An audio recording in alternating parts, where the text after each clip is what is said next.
Bayonets. Anyone? Anyone? I don't know anyone who has a bayonet on their rifle. Now, some people collect bayonets, and some people have rifles that can fit a bayonet, and some people actually buy the bayonet because the gun can fit it on there.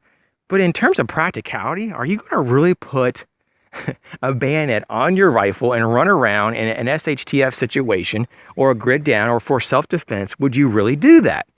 Very few would. Very few people are even trained to know how to do it, how to fight and how to lunge and all that stuff. You know, I can't say if I know or not, but I have an idea of how it works. But I have to be honest with you, I don't think it's maybe as practical as you would think.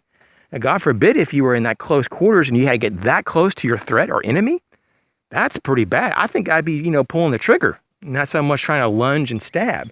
Now, you might be saying, well, maybe you're out of bullets. Well, okay, maybe that could be an option. But overall, though, I think I'd be a little bit more, focused on other options than a bayonet.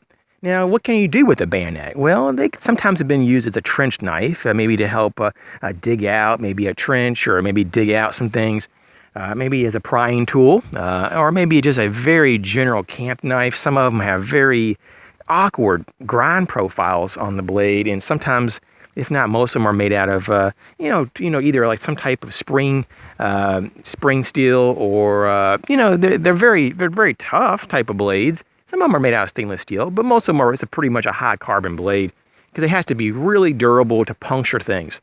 With that being said, I think I'd just avoid the bayonets.